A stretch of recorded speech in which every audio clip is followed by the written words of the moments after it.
વડનગરી ન્યૂઝમાં આપનું સ્વાગત છે।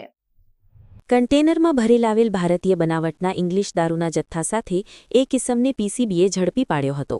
પીસીબીના બાતમી હકીકત મળેલ કે નેશનલ હાઇવે નંબર 48 ઉપર આવેલ હોટલ કન્ફર્ટ ઇન તથા નાયરા પેટ્રોલ પંપ વચ્ચે આવેલ ટ્રકના પાર્કિંગમાં એક આઈસર કન્ટેનરમાં એક ડ્રાઈવર ઇસમ હાજર છે અને આ કન્ટેનરમાં ઇંગ્લિશ દારૂનો જથ્થો ભરેલ છે। જે હકીકત આધારે માહિતીવાળી જગ્યાએ રેડ કરતા પાર્કિંગમાં રાખેલ આઈસર કન્ટેનરમાં ખાનું બનાવી સંતાડી રાખેલ ઇંગ્લિશ દારૂના જથ્થા સાથે એક ઇસમને શોધી કાઢી હાલની પોલીસ સ્ટેશન ખાતે પ્રોહિબિશન એક્ટ અન્વયે ગુનો રજીસ્ટર કરાવી કાયદેસરની કાર્યવાહી હાથ ધરાઈ હતી। પીસીબીએ રાજસ્થાનના રમેશકુમાર ઉર્ફે કાલુરામ ગિરધારીરામ ખીચડની ધરપકડ કરી વિદેશી દારૂ મોબાઈલ અને કન્ટેનર મળી કુલ ₹48,79,880નો મુદ્દામાલ જપ્ત કર્યો હતો, જ્યારે દારૂનો જથ્થો ભરી આપનાર ફોજી નામના ઇસમને વોન્ટેડ જાહેર કર્યો છે।